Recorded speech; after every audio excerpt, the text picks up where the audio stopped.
Step into a brighter future at Better You School, conveniently located in Barnabas along the Nakuru-Nairobi Highway. We are ready to nurture young minds from playgroup to class 1, providing a foundation for a lifetime of learning in a serene Christian setting.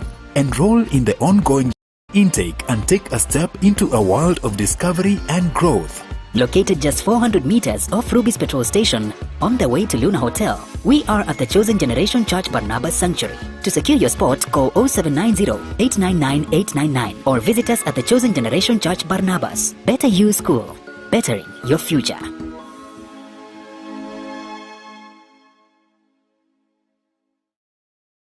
Are you passionate about media, communication or learning sign language? Welcome to Mamlaka School of Media and Sign Language, where we transform passion into profession. We offer comprehensive courses in Kenya Sign Language and Interpretation, ideal for anyone looking to bridge communication gap and make a difference in people's lives. Explore the exciting world of journalism and mass communication, or capture breathtaking moments through videography and photography. Our TV and film production courses will set you on the path to success. Master the art of live streaming and become a pro in radio production. We also nurture entrepreneurial minds with our entrepreneurship skills program.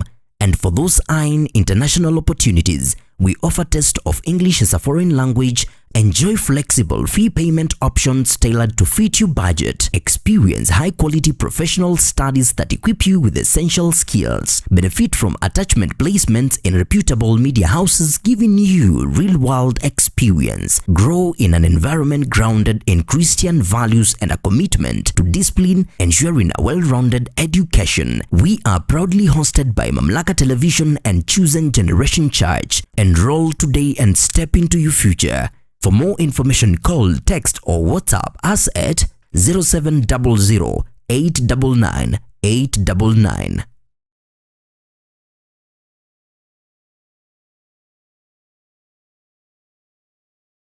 Dreams come to life when you own a piece of the future, a place you can proudly call your own. And that dream is now within your reach. Ingenious Land and Properties Limited. Discover our projects, each offering you the opportunity to invest in your future. Piave Baraka Gardens, just 549,000 shillings. Miti Mingi Baraka Gardens, an incredible value at 349,000 shillings. Gilgil Langalanga Gardens, your dream home for only 349,999 shillings. Subukia Baraka Garden, secure your future for just 150,000 shillings. Sunrise Baraka Gardens at only 699,000 shillings. For more information and to reserve your spot, contact us on 0723 777 555. Visit www.ingeniouslandandproperties.com. Visit our offices in Nairobi at Unicity Mall Rooms 26 along Thika Road, Gilgil office next to Chawaka Supermarket, and Nakuru office CK Patel Building 8th floor Wing A. Ingenious Land and Properties Limited. Secure your future with us. Step into a world of beauty and elegance, where we bring you the latest and trendiest beauty products and equipment that cater to your every need. From luxurious skincare essentials infused with natural African ingredients to a wide array of makeup products that celebrate the diverse beauty of East Africa, we have it all. At East Africa Cosmetics, we understand that beauty comes from within. That's why we also offer a hand-picked selection of holistic wellness products to nourish your body and soul. With our state-of-the-art beauty equipment, you can now bring the salon experience to the comfort of your own home. Discover top-of-the-line hair dryers, beauty tools, and grooming essentials that will leave you looking and feeling your best. Whether you're a makeup enthusiast, a skincare devotee, or a salon professional, East Africa Cosmetics is here to support your beauty journey every step of the way. But wait, there's more. Our knowledgeable and friendly staff is always ready to assist you in finding the perfect products tailored to your unique style and preferences. So, why wait? Visit us today at Jala Plaza Nakuru, Gusii Road adjacent to Kenyatta Avenue on your way to Tidy's Hotel, or Carnation Building along Mosque Road opposite Showmut Plaza. Call us on 0721 340 643. Visit our social media platforms, East Africa Cosmetics. And let East Africa Cosmetics be your trusted partner in beauty and wellness. East Africa Cosmetics, where East Africa's beauty comes to life. Are you ready to take the next big step in your career? Nakuru College of Commerce and Hospitality is a private, TVET accredited institution offering hands-on training from artisan level to advanced diploma. Our intakes run from January to November. We offer a wide range of programs including catering, food and beverage production, housekeeping, tour guiding and travel operations, tourism management, and guidance and counseling. Advance your career with courses in sales and marketing, human resource management, supply chain management, community development, social work, business management, secretarial studies, accounting, ICT, CPA and CPSPK. Tap into your creativity and technical skills through fashion and design, hairdressing and beauty therapy, plumbing, electrical and automotive engineering. We also provide impactful short courses in customer care, front office operations, public relations, event management, and additional training in guidance and counseling. Enhance your global reach with our language classes in German, French, English, Swahili, and sign language and interpretation. Our programs are examined by recognized bodies including NEC, ICM, CASNEB, NITA, and KISM. We offer flexible learning options, full-time, part-time, and online classes. Comfortable and affordable accommodation is available for students from outside Nakuru. Visit us today at 2nd and 4th floors of Equator House, Nakuru. Call us on 0727 424 698 or 0721 582 532 or email us info@nakurucollege.ac.ke or apply online at www.nakurucollege.ac.ke. Nakuru College of Commerce and Hospitality, defining culture of professional excellence. Step in. Good morning and welcome to Mamlaka Breakfast today, being on Tuesday. It is on the 17th of the month of June. Na bila shaka mtazamaji, natumai kwamba siku imekuamkia vyema zaidi popote pale ulipo. Kama ilivyo ada na desturi, leo hii basi siko peke yangu, niko na mwenzangu Catalina. Good morning. Good morning. Na hizi hada na desturi zako nilikuambia wajanga kuziongea tukiwa na wewe. Hada na desturi, what are these? Hizi ni ukiambiwa na mtu explain. Nauliza in 3 words, hada na desturi ni nini? What's this? This saluting. Najaribu kukuambia aje. Anyway, mimi ni mnoma si mnoma. Unajua tulikuwa na wewe hapo on Tuesday. Yeah.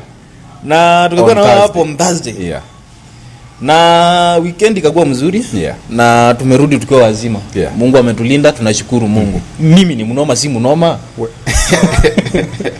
Unajua naona watu wanafanya hivi, wanaambiwa they have to resign. Idiots. Are you going to What are you expecting, by the way? We're going to expect out of it. At the end of the day, there's no way you go in a high rank, in a high disciplined institution like a police force. Yeah. Then your name is being mentioned, not once, not twice, in such kind of a dirty game. Ilikuwa iishe tu hivyo. Lakini Wakenya si mlikuwa mnasema kwamba IG ama DIG aweze ku step aside, and the man has just done that. Yeah. Then again mnasema no, we want you to resign. Just resign.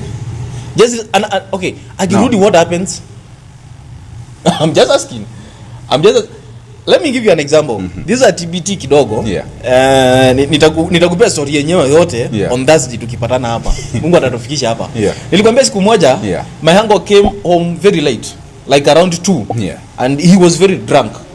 And then akanock mlango. Si ndio? Yeah. Alipo knock mlango nikaenda nikamfungulia. Kumfungulia tu hivi. I don't know what happened, lakini pombe zake zika reverse. psychology, akaona ni kama ni mimi amefungulia, akaanza kuniuliza nimetoka wapi usiku. Unaona? Na akanipiga sana. The following day the same case happened. Anakuja usiku. Mimi ningeenda kumfungulia. It's not a laughing matter, but nauliza. Mimi ningeenda kumfungulia. It has already happened. Yeah. And each and everything leads to this man. I must step aside. Now, afanywa tu uchunguzi iende venye itaenda. Step in tena, what happens, Derek? Just yesterday, remember, we have some police officers who were arrested, and we have the likes of Police Mkhwana, and he just spilled wanaitangwa beans. Tangwa alizipasua tu zote. Sometimes nawe hata ukifanya deal, Derek. Waka deal na watu wako na uwezo wa kunyambaza. No. Unastuliwa tu na unasema hizi mimi. The country, the taifa linataka kujua ukweli. Sasa tena mnataka afiche nini? I give you another story. Yeah. One day in high school, we had this a crew of mine. So in that crew, and you are their leader. I was their leader, and I was the past tense. Sahisi yuko hivyo. I was the most notorious guy. Then this new deputy principal comes in, and he knows nothing about us.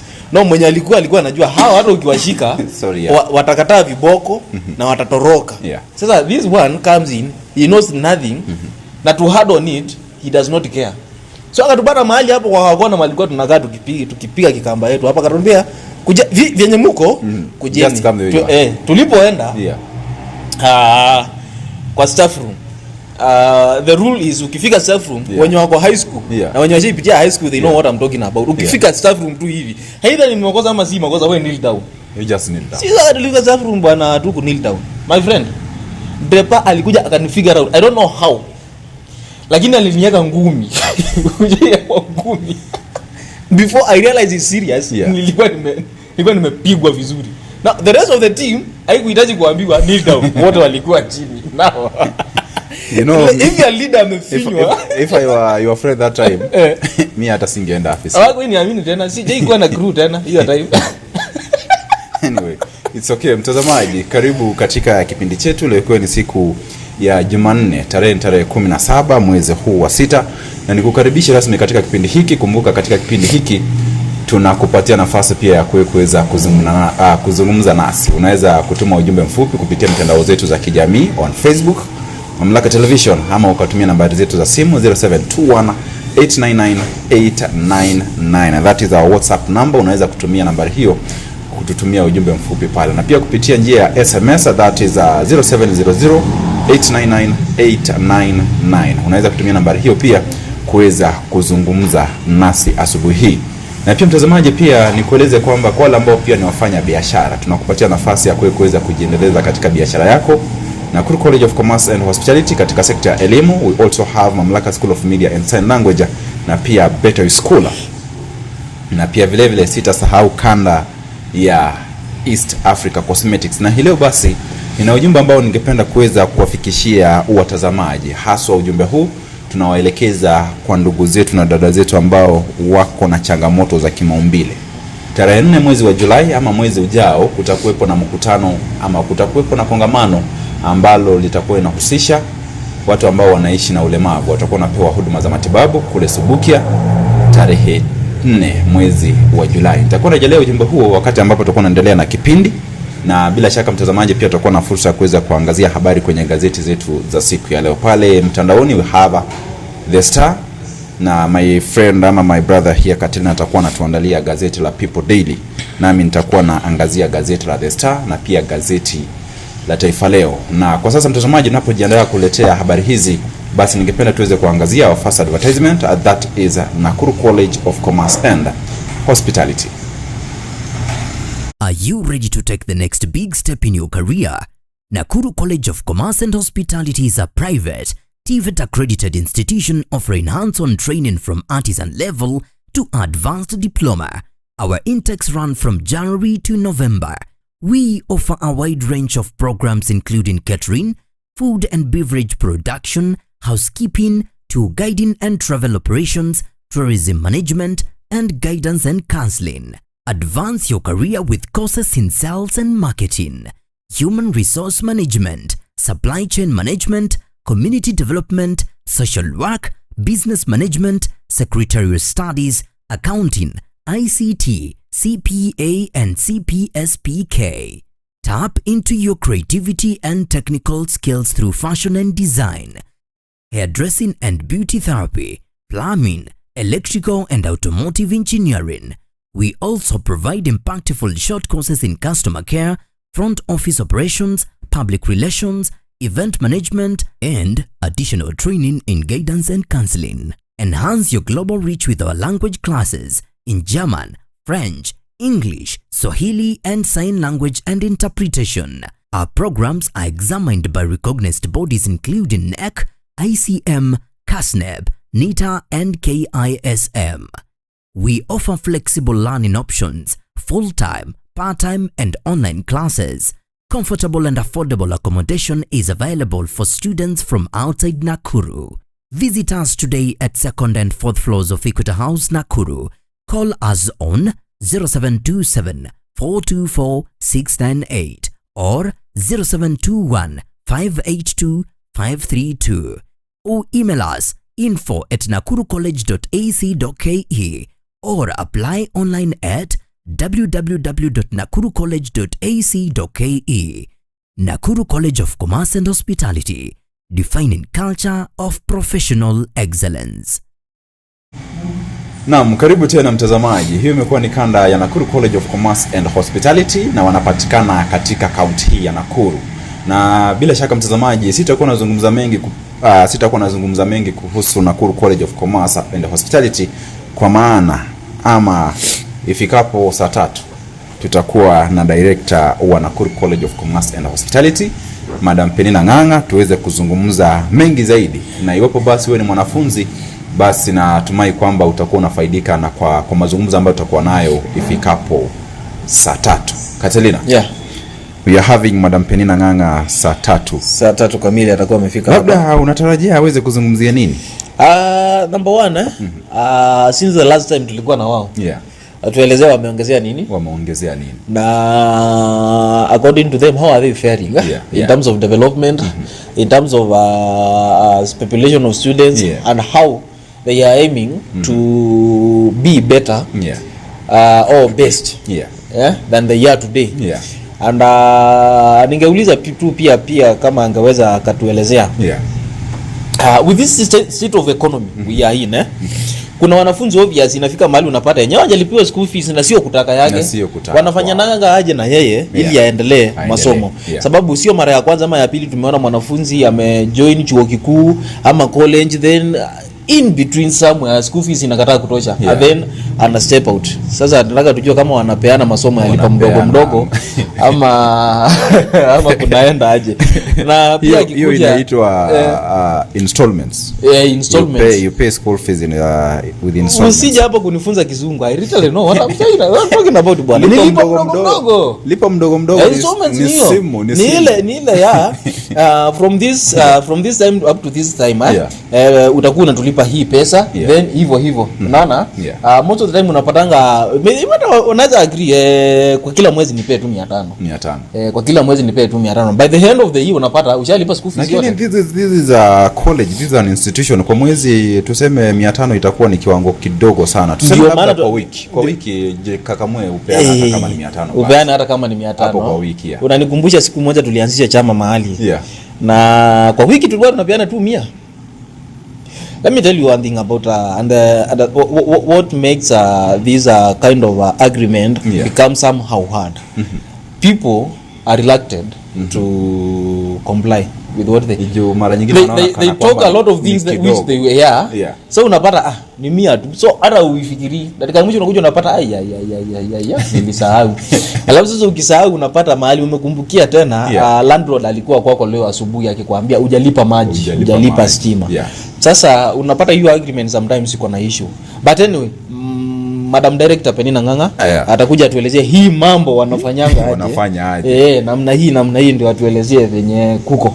And what we are going to talk about is just bridging academic and industry. Kwa wanafunzi ambao pia wangependa kuweza kuhakikisha kwamba, kwa sababu siku zote wakati ambapo unaenda shule matarajio ni kwamba ukishahitimu utakuwa unapata nafasi ya kazi. Na kulikuwa chako na catering?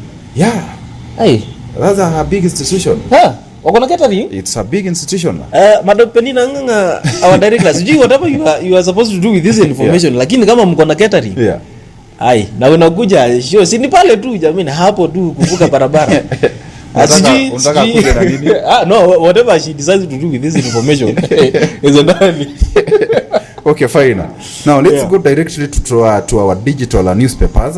Na labda nianze na gazeti la The Star, ukitayarisha gazeti la People's Daily.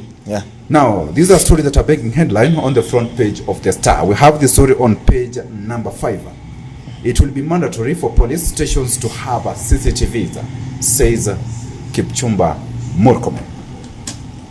Now, all police cells. Mbona zikuangi nao? All the police stations. In the first place. Police stations. Sure. CCTV zinakuanga za kazi gani? CCTV cameras, CCTV zinakuanga za kazi gani? Kuangalia wakora. In short, ni security. Ama just monitoring movement. Unajua hero ni nini? Hadi sasa kwa kituo cha polisi mahali security zinafaa kuwa on top notch, hatuna CCTV. Sikia vile nani Joseph ananieleza kwamba anasema kwamba CCTV ni za kuangalia wakora na anauliza kama polisi ni wakora. Na nauliza tu pia. Nauliza the irony of the things it's a good question. The irony of the things ni ati kwa police station hakuna CCTV. Hakuna CCTV. Why? I'm just thinking, why? So what happens? What happens when something gets lost in the police officers acts like CCTVs because they are the one responsible to monitor the movements and everything that happens there. They have to explain what happened, no matter the circumstance. They act as CCTV. Mukuru kwa Jenga, the case of Mukuru kwa Jenga. You remember the guy who was convicted? The Collins. Alipotea tu. Hiyo siku CCTV baadhi ya siku zinafanya kazi kama polisi ndio CCTV. You remember about there was a time back in the time Al-Shabaab prisoners inmates walikuwa wametoroka wakashikiwa somewhere towards Garissa, somewhere Kitui County, somewhere there. You remember that time? Just hope CCTV zilikuwa zinafanya kazi. It's something. Okay, this is a question. Why do we lack CCTVs in a place where people are coming in and out every day? But acha niulize swali moja. Pale Nairobi Central Police Station kulikuwepo na CCTV. You know what happened?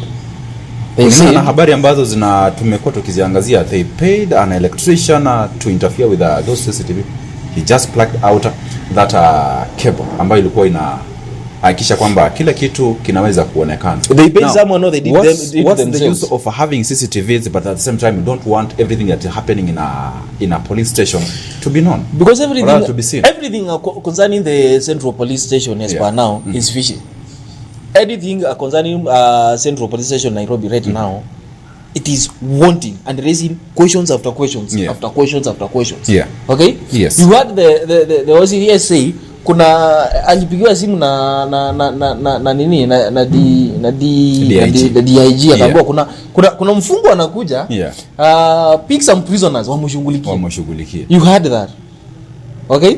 The question is how many people go through this each and every day? Because kama basi wafungwa wanafunguliwa washughulikie mwenzao, I'm just wondering then what exactly happens in Central? These are the things that we have to address because I believe hata kama mtu amekosea, tunapozungumzia kuhusu kituo cha polisi, hapa ni mahali ambapo mfungwa akielekea, tunatarajia kwamba akifika pale akirejea nyumbani atakuwa amebadilika. Do you think CCTV zitakuwa zime solve anything? If there's not going to be any transparency and accountability, I just feel like itakuwa tu pale kama picha tu, kwa sababu kama picha. Do you think that's a solution to control this kind of cases? It is a solution when all those are responsible, or rather who manage those police stations, they are able to make sure that there is a transparency in everything that they do. Any activity they conduct, if they want to ensure that there is transparency and accountability, sure, it is going to work. So you think CCTV is the solution? You know, so the problem is for now. Mimi swala ambalo najaribu kuliangazia kwa sababu kwa matukio haya ambayo tumeweza kuyashuhudia.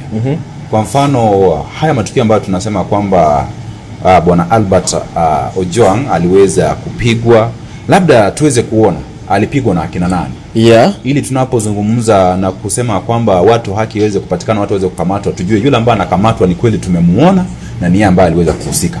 Lakini hatutakuwa tunakamata mtu ambaye hajakosea ama amezingiziwa kama hatujaona na macho. Kama hatujaona na macho. Yeah. Si ndio? Yeah. And CCTV has supposed to solve that. Derek.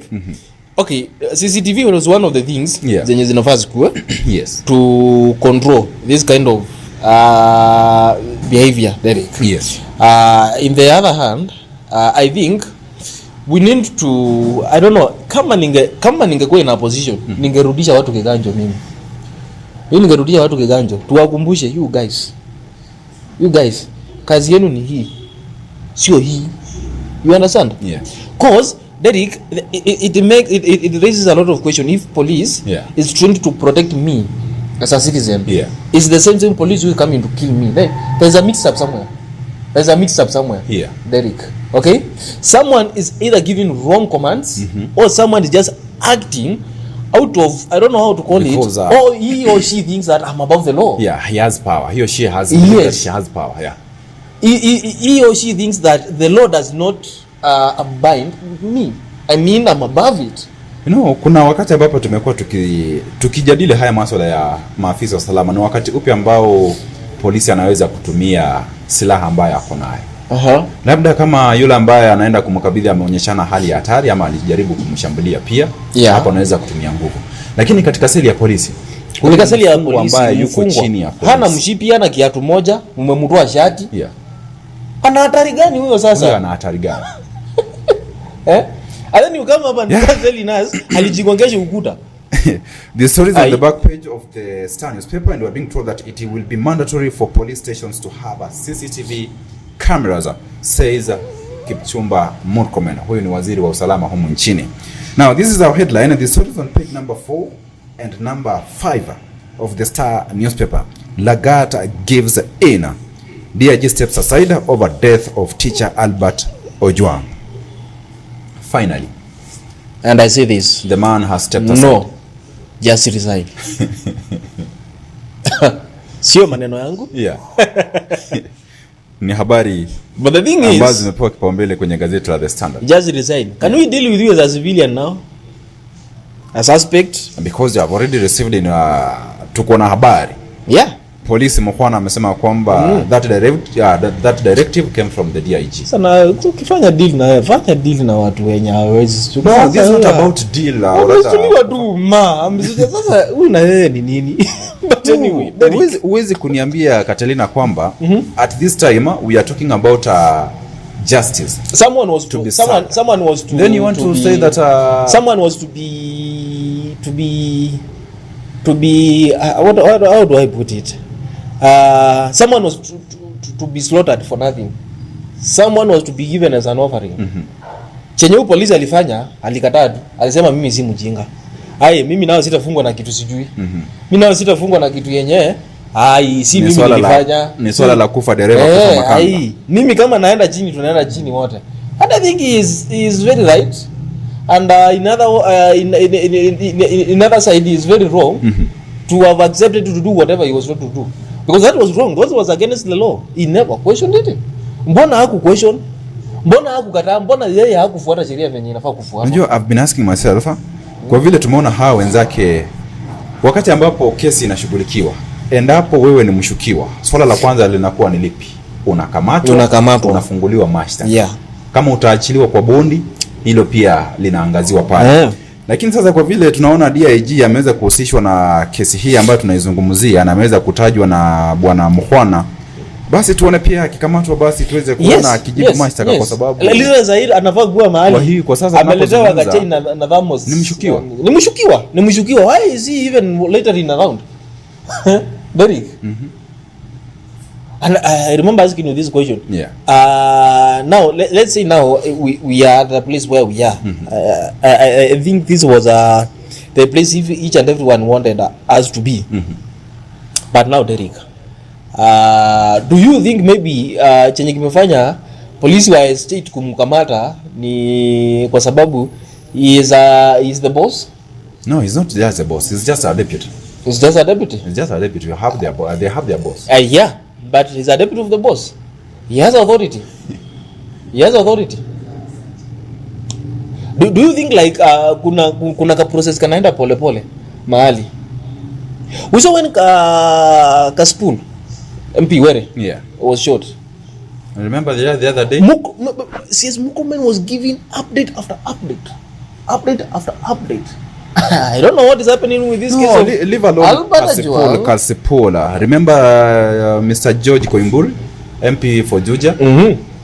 Wakati ambapo walisema kwamba he abducted himself.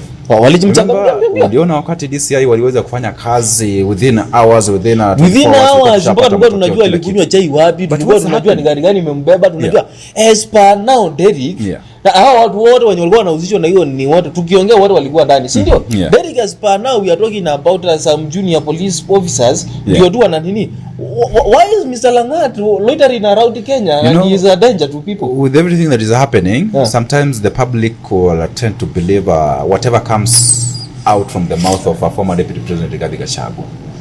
Remember when he was telling us we have a team that is formed from highly trained police officers to deal with the demonstrators. They are the one responsible for abducting the youth.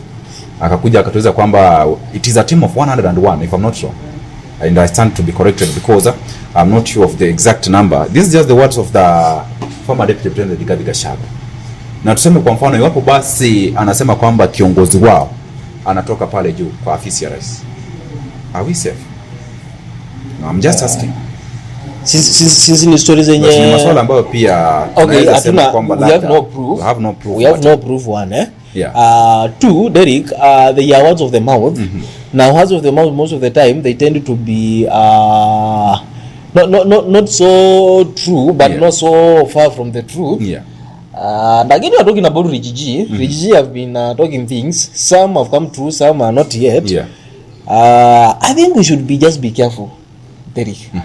I think we should be careful on this. When you hear someone saying something, and he has been inside for a while now, I don't think whether Rijiji needs to just yell and talk things he has no idea of.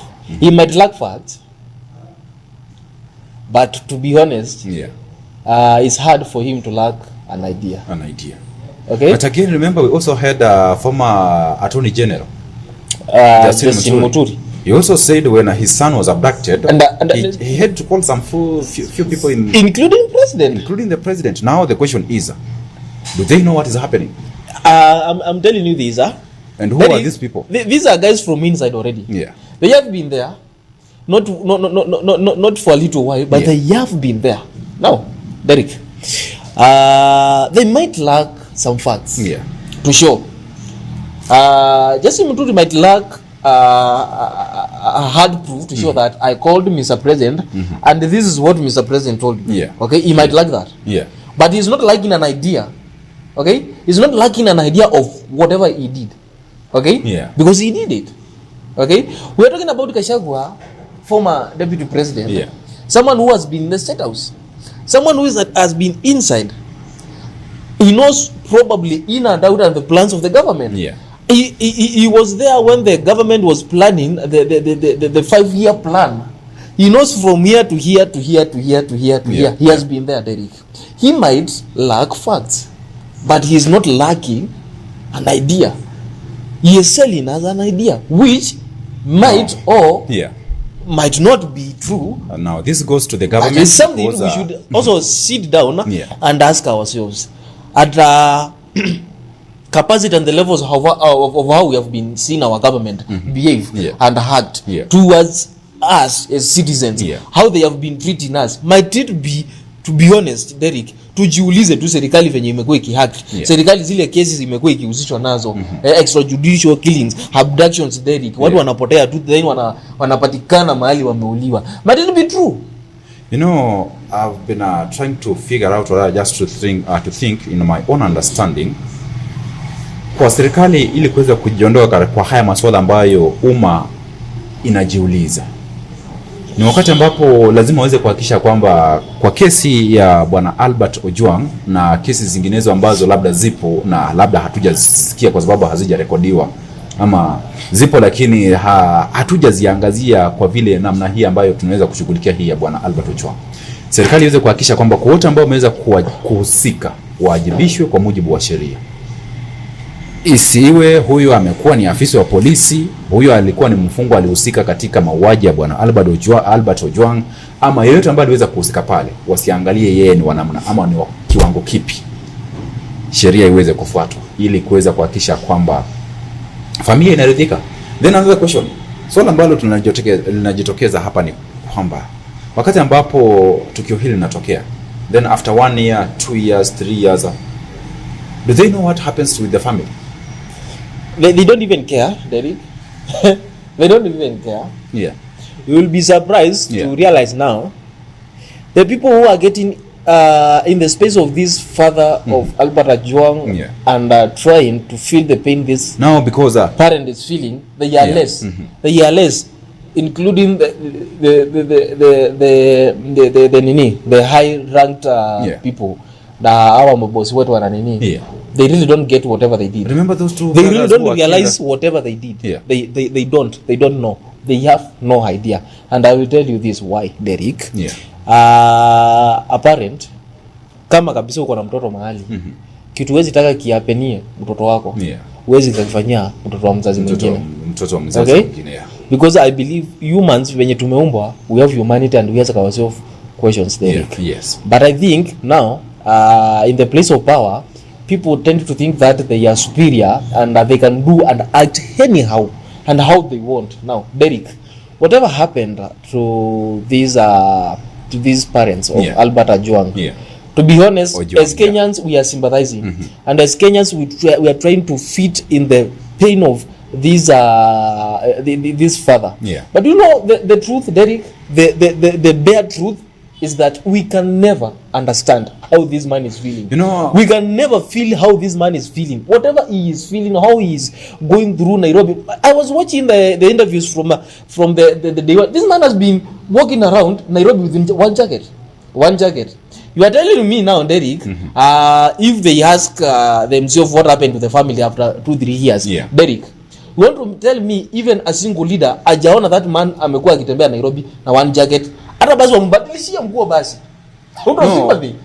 Hili swala ambalo tunazungumzia haki. Remember we also had cases of remember during the 2007 general election what happened? Hata umeenda mbali sana. When we lost baby Pendo. What happened right now? Bado kesi inaendelea. Bado kesi inaendelea. Remember we had 2 brothers from Embu, I think it's from Embu. They are from Embu. And the mother brother stood in the nini and you're asking yourself when you talk about alisema aje, listen to this, ndo nakwambia aje, uchungu wa mzazi, unaona uchungu wa mzazi? Hakuna uchungu wao wazazi, Derek. Hakuna mtu anaweza understand. Hata okay, we are trying to fit in, to sympathize with them and to stand with them, but we cannot. You know that mother said, Mimi, even if you charge these people, even if you do what to these people, they are not going to bring my boys back. Na pia ni swala ambalo kwa mfano sasa hivi tunazungumzia Albert Ojwang. Ni mtoto wa kipekee. Mtoto wa kipekee. Na ni swala ambalo unapata kwamba mzazi hawezi kuwa. Kumbuka pia kwa wakati wa maandamano kuna wazazi ambao hadi sasa hawajui watoto wao wako wapi. Na wamekuwa wakililia serikali waweze kuwasaidia waweze kupata familia ama watoto wao. Na ni swala ambalo tunasema wakati mwingine tunaweza kujitokeza tuseme tunasaidia sisi kama Wakenya. Lakini wakati ambapo tunasaidia, mimi sitakuwepo nikusaidia kila siku. Sitakuwepo nitakuwa na kujulia hali nikuulize, hey bwana Katrina ukoaje leo? Umeshinda aje? Wakati ambapo unasalia peke yako ukiwa pale nyumbani, like, for example this man Meshak ataenda nyumbani, mazishi itafanyika, kila kitu kitafanyika, alafu atasalia peke yake pale kwa boma, and the life will move on, Derek. Do you know that? This is the reason why you are calling for justice. Will move on. The only thing which can comfort this father of Albert Ojwang correctly and give him peace, one is God, and two is justice to whatever happened to his son. Derek, you know, it reaches at a point, and I quote what our bishop said. Yeah. Unaweza ukakwepa koti, unaweza ukakwepa sheria, but you cannot escape the judgment of the Lord. They can do whatever they want to do, by the way. Yeah. They can go ahead and prove that Mr. Langat is guilty or not guilty. Yeah. They can even go ahead and fire Mr. Langat or even retain him. But there's God. There's God who judges. There's God who serves justice. There is God who does not give favors. Yeah. There is God who gives. Now, after 2-3 years, Derek, we might not be talking about Albert Ojwang. Yeah. But I'm assuring you that someone somewhere will be paying for what they did to Albert Ojwang. Na kumbuka pia kuna mtu ambaye tulikuwa tunajaribu kuzungumza naye akanieleza kwamba wakati mwingine Mungu ana roho ya huruma. Unaweza kufanya kosa lakini ukimlilia Mwenyezi Mungu atakusamehe. Lakini kumbuka wanasema kwamba duniani kulipiwa. Hao wamekwambia watamulilia. Wamekwambia watamulilia hawa. Do you know what wanasema hapa duniani analipiwa papa hapa duniani. King David after killing Uriah and taking his wife, they even had a kid together. Alililia Mungu bado. Kavalia mpaka Mungunia. At the end of the day, God had mercy, but the judgment was not withdrawn. It remained to be there. The kid died, Derek. Okay. We're talking about the God. The God. God does not serve favors. But kama kuna mtu is if there's I always do say, you see nature and God. They are not fair. They serve justice. They give you just what you deserve is what you get. Okay, that's all about the front page of the Star. Ni maswala ambayo tunaona ni habari ambazo zinaoana angalau katika kila gazeti. Hebu tueleze, I see on the front page of the People Daily we have another story. Apart from why DIG Lagat had to step aside. We have other stories here. Dakika moja tu nifungue, ilikuwa imefungika kidogo pale. People's Daily. People Daily, and kichwa kikuu ni hiyo. Lagat today is why Lagat had to step aside. Had to step aside. And Derek, let me say this. In People's Daily, why the DIG Langat had to step aside. And according to the author, he says that he bowed out after meeting President William Ruto, who directed him to keep away until ongoing investigations into Albert Ojwang murder are concluded. And you remember yesterday President William Ruto said this. I will give. Let me say this because I see some contradicting statements here. According to whatever others said here and whatever was published yesterday, Mr. President Ruto, William Ruto said this. Police is an independent institution. And he is not in a place of firing Mr. Langat or telling him to step aside. He is letting IPOA do its investigation, and after that he will be provided with information which will determine whether Mr. Langat is resigning or is being retained. Now, if People's Daily tells us he bowed out after meeting Mr. President Ruto, I'm still wondering, Mr. Langat, in this kind of a case, why would you go and meet Mr. President Ruto? Now, for which kind of an advice in the first place? Why are you meeting with Mr. President? You know, the question still remains, why is it that everything we have to hear about the president? Again, like for example, when you talk about this DIG, Mr. Eliud Lagat, meeting with the president, now we ask ourselves, if the president was not going to tell him to resign, why would he? What were they discussing resigning about? Or stepping aside? Why are they meeting in the first place? Is Mr. President IPOA? I'm just asking, because now if Mr. President told us he is giving IPOA a space to do their whole investigation to provide him with information, and again he is meeting with Langat, what is literally going on? Who is who, Derek? Why are they even meeting to discuss about what? Okay, as a stepping aside, under which Yeah. circumstances again, Derek? Yeah. What happens after this? You know, sometimes we tend to believe like, okay, we all know that the president is above everything that, or rather is above every institution that is governed in this country. Na unapata kwamba wakati mwingine pia we have institutions that we know that they are independent. Like for example, we have the judiciary. We have IPOA. This is another institution. We also have the LSK. They stand on their own. But for institutions like IPOA, they receive funding from the government. Judiciary, they also get their funding from the government. But when it comes to their independence, those institutions being independent, ni swala ambalo lazima tuweze kujiuliza. Ni swala ambalo Mkenya hangetaka kusikia kwa sababu yesterday we were talking about Mr. DIG, Mr. Lagat has stepped aside. But now we hear a story that that was a directive from the president. From the president? I mean, is President IPOA? What are they discussing about? Under which circumstances? Whatever they discussed in there, what exactly is the game going on between? Why is even Mr. President being dragged in this kind of a game? Okay, fine. Habari hizo tutaziachia pale. Wacha tuziachie hapo. That was a story in page 4 of People's Daily. Yeah.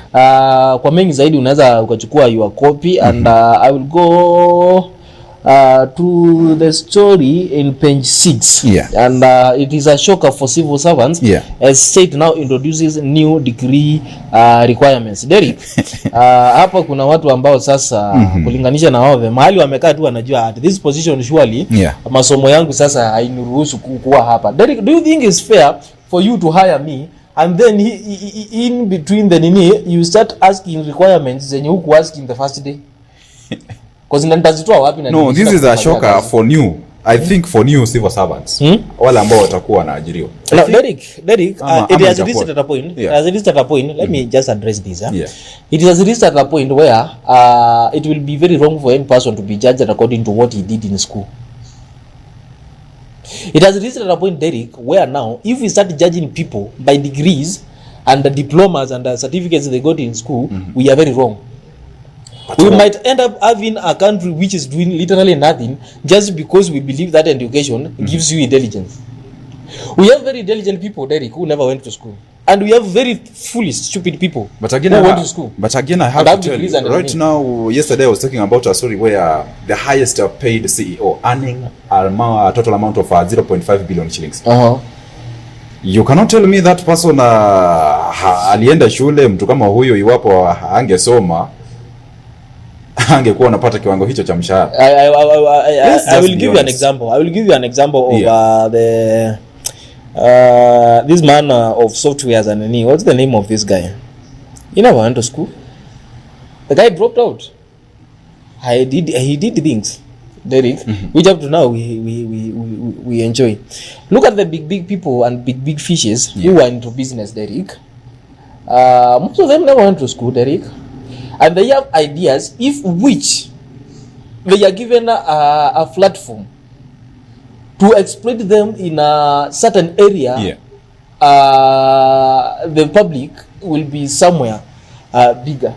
Derek, I'm telling you this and I will repeat. We have very intelligent people who never went to school or even dropped out. And we have foolish people who want degrees. But those people, the kind of job that they do... It depends on how, by the way, this is a thing again of how you grew up. And the thing of how you are faring in with life, Derek. You can tell me this and that. But my uncle used to tell me, and I'm sorry to give you this an example. No matter how many times you're going to convince me, Derek, I'm going to tell you this. My uncle used to tell me this.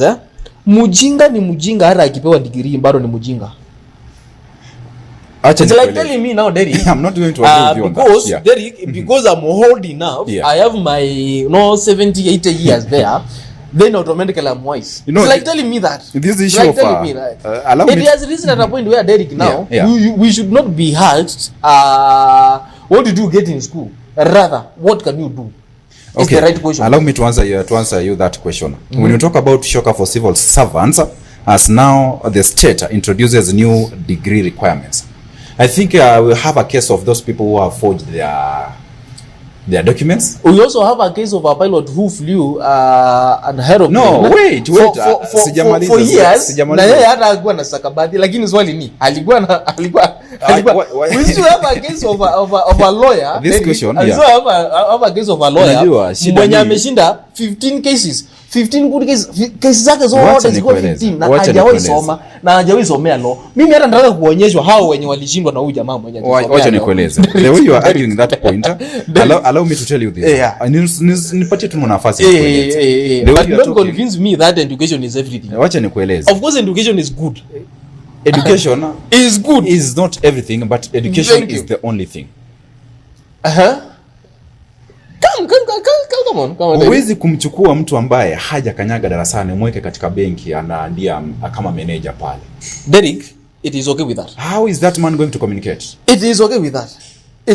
Tena huwezi kumchukua mtu ambaye hajasoma.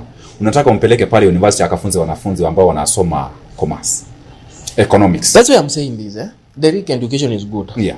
And I started by saying this. We have intelligent and people. Now this is the reason why. This is now the reason why the government has introduced a new instructions, or rather new requirements for those people who have their degrees. Unajua kuna watu ambao sasa hivi tumetoka tukizungumzia, kuna mtu ambaye aliweza kugusha stakabadhi akapewa kazi akaajiriwa na serikali. Na akaifanya pia hiyo kazi tu akaifanya. And that does not mean that hakuwa akifanya kazi, lakini for us to kuweza kuhakikisha kwamba, kumbuka tumekuwa tukizungumzia swala kuhusu accountability, yeah. Yeah, and integrity pia. The only thing yeah. And the only way this is going to satisfy me as a person, and whatever they have introduced is only if Derek is only if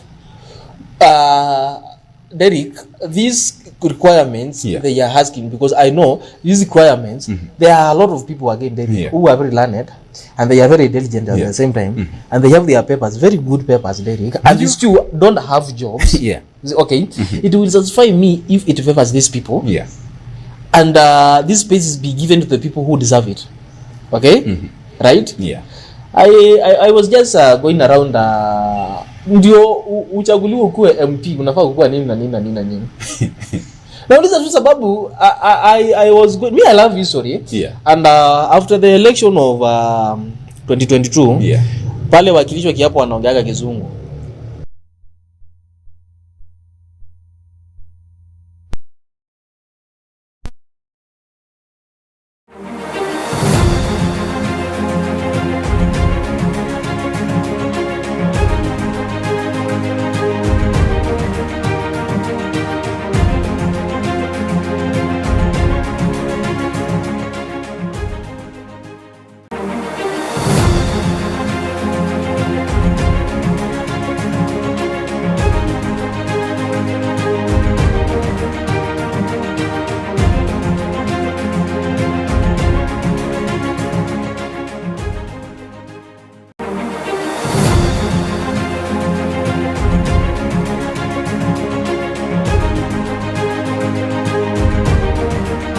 Step into a brighter future at Better You School, conveniently located in Barnabas along the Nakuru-Nairobi Highway.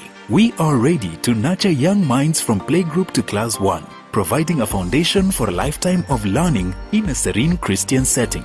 Enroll in the ongoing intake and take a step into a world of discovery and growth. Located just 400 meters off Ruby's petrol station, on the way to Luna Hotel, we are at the Chosen Generation Church Barnabas Sanctuary. To secure your spot, call 0790-899-899 or visit us at the Chosen Generation Church Barnabas. Better You School, bettering your future.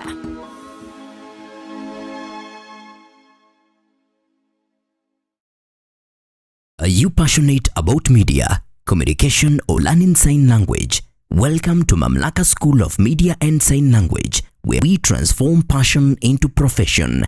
We offer comprehensive courses in Kenya Sign Language and Interpretation, ideal for anyone looking to bridge communication gap and make a difference in people's lives. Explore the exciting world of journalism and mass communication, or capture breathtaking moments through videography and photography.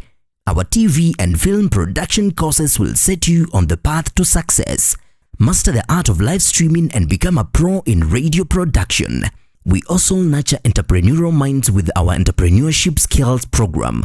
And for those eyeing international opportunities, we offer test of English as a foreign language. Enjoy flexible fee payment options tailored to fit your budget. Experience high-quality professional studies that equip you with essential skills. Benefit from attachment placements in reputable media houses, giving you real-world experience. Grow in an environment grounded in Christian values and a commitment to discipline, ensuring a well-rounded education. We are proudly hosted by Mamlaka Television and Chosen Generation Church. Enroll today and step into your future. For more information, call, text or WhatsApp us at 0700 899 899. Sawa, tunarudi.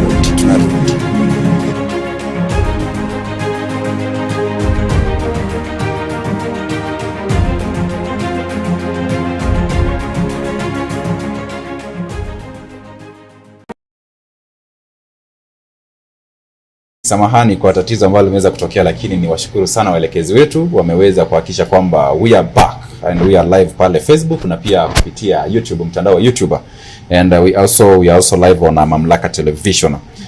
Tunazungumzia habari kwenye gazeti na bila shaka tumezungumzia habari kuhusu utendakazi, na usimsikize Katelina kwa sababu Katelina mwenyewe ambaye anasema kwamba masomo sio kila kitu. Yeye amesoma na ni mpiga picha. Sasa ukimsikiza kidogo unaweza ukacheka. I'm just singling out some facts. Usimsikize. If we can be a kind of what you can do. Wewe mwenyewe umesoma na utaki watu wasome. Nashangaa sana. Watu wasome sana hesabu. Wasome sana hesabu. Derek in Daily Nation. Mgeni wetu amekwisha fika na tumesalia na dakika 4 pekee yake. Dakika 4. Na hizo dakika 4 kwa sababu kuna habari ambazo tumekwisha zizungumzia. Hizo tutaziondokea, tutazikwepa tu. Like for example, we have a how that fell and habari ambazo tumeziangazia. Derek, tuingie mlima kidogo. So that we can now know. We have this on page number 7. On the front page of the Daily Nation. Nitakutajia tu kwa haraka tu. It's Uhuru versus Gachagua battle in Mount Kenya region. And I remember telling you this, you don't become a kingpin by one day. Kingpin is something which you build, Derek. And even if we can talk and talk, but I will say this. Uhuru Kenyatta is undisputed kingpin of the mountain region. Of the mountain. Looking at the history of his family, mahali ametoka, he knows more about this region. More than anyone else. Anyway, kijana ya Maumau inaweza sema kwamba pia inajua, lakini Derek niruhusu nisome tu kila ambacho kimeweza kunakiliwa hapa na mwandishi. Anasema kwamba impeached Deputy President Rigathi Gachagua's plot to lock out other political parties from the populous Mount Kenya region has triggered a fierce backlash, with his critics gauging up to front alternative political outfits. Former President Uhuru Kenyatta's Jubilee Party is being aggressively revived to challenge Mr. Gachagua's Democracy for the Citizens Party ahead of the 2027 general elections. On Monday, Mr. Gachagua accused Mr. Kenyatta of enabling President William Ruto to infiltrate Mount Kenya political heart during the last election. And in my opinion, Jubilee Party remains to be the bigger party. Leave alone UDA. UDA is not a party in UDA. Those people you are seeing in UDA, those people will have some who came from Jubilee Party. Who came from Jubilee Party? Former DP himself had no party when he was joining UDA. So literally, UDA is not a leading party in Mount Kenya as per se. Just as UDA is not a leading party in Lower Eastern as per se. What do we look what are we looking when we are talking about now the leading party, Derek? We are talking about the leading party. He party shall lead. He party shall lead. Kenya. He party shall kuwa the high ranked party in Kenya with Uhuru Kenyatta. Muigai. DCP is nowhere. It has no elected leaders. It is not leading in anything. It just uwezi sema tu ati iamuke tu siku moja na ndio nini. We have a long way to go, Mr. Gachagua. And wewe vumiliana tu nao. Derek, masaa yetu inaisha. Our time is up. And niruhusu nimalize na habari hizi nikutajie tu. Dying for treatment, how SHA is killing kidney failures patients. Na habari ambazo tunamaliza nazo, na ni wito kwa serikali kwa sababu bajeti iliweza kusomwa hivi majuzi na hata haijapitishwa kuwa the finance bill now. Our patients lazima waweze kupata huduma za matibabu pale hospitalini. Tumalizia hapa. Yeah. Anything you want to say? Derek, I have a lot of things I want to say. Yeah. Lakini masaa yetu yameisha. Yeah. Tuko na Madam Penina in the house. Yeah. Of Nakuru College of Commerce. Najua hilo swala umezungumzia la masomo, lazima nitamuulizia. Utamuulizia na utakuja kugundua ya kwamba these degrees and nini, they are good for you to own. They are good for you to own, but they are not so good in business. I'm telling you this, bwana. I've been in the corporate world for years now. I know what I'm talking about. Anyway, wacha nimpishe Madam Director akuje. And I hope, nilikuwa nimesema kama wako na hospitality, hospitality huko ni mambo ya catering and whatever that information, whatever your information anamfanyana nayo, well and good. Niondoke, niache niondoke nataja maneno ya chakula na hata wewe si Mluya. Ungeniruhusu mimi mwenyewe nitaje. Nani hahisi njaa? Nani hahisi njaa hapa? Nani hahisi njaa? Nani? Derek, let me say this as I finish. Let me say this. There's a big difference between you waiting for the right time and wasting time. Whatever you decide to do with that information is again up to you. Tupatane on Thursday. I'm James. Na mtazamaji, turuhusu tuweze kuchukua kipindi kifupi cha mapumziko niweze kumuandaa mgeni wetu Madam Penina Nganga, who is the director from Nakuru College of Commerce and Hospitality. Na hii leo basi mazungumzo yetu yatakuwa na guza sekta ya elimu. Usiondoke. Step into a brighter future at Better You School, conveniently located in Barnabas along the Nakuru-Nairobi Highway. We are ready to nurture young minds from playgroup to class 1, providing a foundation for a lifetime of learning in a serene Christian setting. Enroll in the ongoing intake and take a step into a world of discovery and growth. Located just 400 meters off Ruby's petrol station, on the way to Luna Hotel, we are at the Chosen Generation Church Barnabas Sanctuary. To secure your spot, call 0790-899-899 or visit us at the Chosen Generation Church Barnabas. Better You School, bettering your future.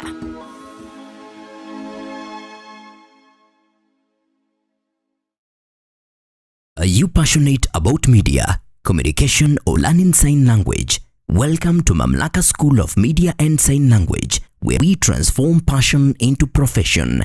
We offer comprehensive courses in Kenya Sign Language and Interpretation, ideal for anyone looking to bridge communication gap and make a difference in people's lives. Explore the exciting world of journalism and mass communication, or capture breathtaking moments through videography and photography. Our TV and film production courses will set you on the path to success. Master the art of live streaming and become a pro in radio production. We also nurture entrepreneurial minds with our entrepreneurship skills program.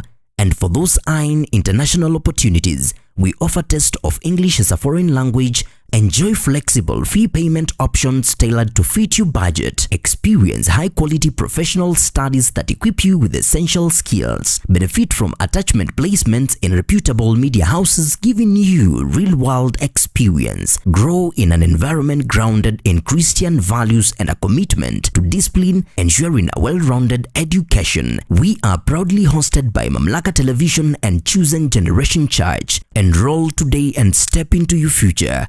For more information, call, text or WhatsApp us at 0700 899 899.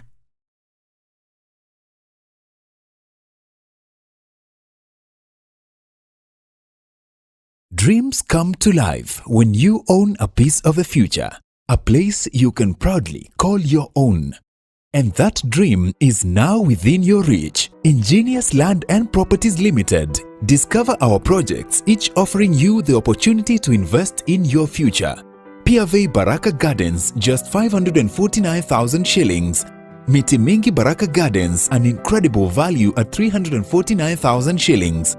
Gilgil Langalanga Gardens, your dream home for only 349,999 shillings. Subukia Baraka Garden, secure your future for just 150,000 shillings. Sunrise Baraka Gardens at only 699,000 shillings. For more information and to reserve your spot, contact us on 0723 777 555.